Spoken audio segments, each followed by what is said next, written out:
ആരാണ് ഇവിടെ നിന്ന് കരിങ്കുടി കാണിക്കുന്നത്? സത്യഭാമ ചേച്ചിക്ക് മുഖ്യമന്ത്രിക്കും തീരെ ഇഷ്ടമില്ലാത്ത ബ്ലാക്ക് നിറത്തിൽ വന്നിരിക്കുന്ന ഏറ്റവും പുതിയ ടാറ്റ നെക്സോൺ EV ഡാർക്ക് എഡിഷനാണ് നിങ്ങൾ കണ്ടുകൊണ്ടിരിക്കുന്നത്.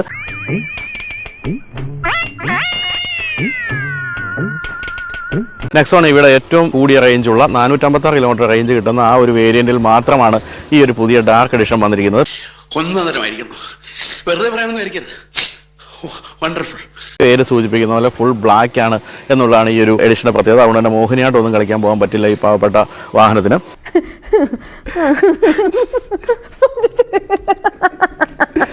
ഫുൾ ബ്ലാക്ക് ആണ് എന്നുള്ളതാണ് ഈ ഒരു എഡിഷന്റെ പ്രത്യേകത. അതുകൊണ്ട് തന്നെ മോഹിനിയാട്ടൊന്നും കളിക്കാൻ പോകാൻ പറ്റില്ല ഈ പാവപ്പെട്ട വാഹനത്തിന്.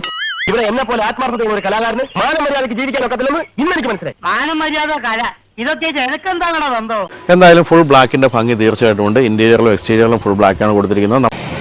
ശരിയായ ഏർപ്പാടല്ലേ. ഈ താഴെയൊക്കെ ആയിട്ട് ചെറിയ വൈറ്റ് എലമെന്റ്സ് ഒക്കെ ഉണ്ടായിരുന്നെങ്കിൽ അതെല്ലാം പോയി കഴിഞ്ഞു ഈ ഒരു എഡിഷനിൽ. അത് ഇത്ര കഷ്ടമായി പോയിട്ടോ, എത്ര വിഷമം ഉണ്ടാവില്ലേ. ഇന്റീരിയറിൽ ഫുൾ ബ്ലാക്ക് ആണ് നമ്മൾ കാണുന്നത്. ബ്ലാക്ക് എന്ന് വെച്ചാൽ ടാറ്റ നെക്സോണിൽ വൈറ്റ് എലമെന്റ്സ് ഉണ്ടായിരുന്ന എല്ലാം ബ്ലാക്ക് ആയിട്ട് റൂഫ് പോലും ബ്ലാക്ക്. തൊലി ഒരിക്കലാണ് ഉത്തമ സഹിക്കുക, അല്ലാതെ എന്ത് ചെയ്യാം. തീർച്ചയായിട്ടും ഉണ്ട്. ഇവിടെ നിങ്ങൾക്ക് ഡാർക്ക് എന്നുള്ള ഒരു ബാഡ്ജിങ് കാണാം. #ഡാർക്ക്, ഇത് ഡാർക്ക് എഡിഷൻ ആണെന്ന് സൂചിപ്പിക്കുന്ന കാര്യമാണ്. എന്തൊരു കഷ്ടകാലം. ഞാൻ ഉദ്ദേശിച്ചത് വേറെ, ഈ പുല്ലന്മാർ ഉദ്ദേശിച്ചത് വേറെ. ഞാൻ എന്ത് പുല്ല ഉദ്ദേശിച്ചത്? അപ്പൊ ബ്ലാക്ക് ഇഷ്ടപ്പെടാത്ത എല്ലാവരോടും ക്ഷമ ചോദിച്ചുകൊണ്ട് നിങ്ങളുടെ മുന്നിൽ സവിനയം കാഴ്ചവെക്കുകയാണ്.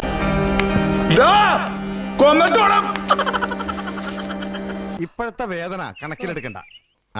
ആദ്യം ഒരു അല്പ അസൗകര്യം കാണും, പിന്നെ അത് ശീലമായിക്കോളും.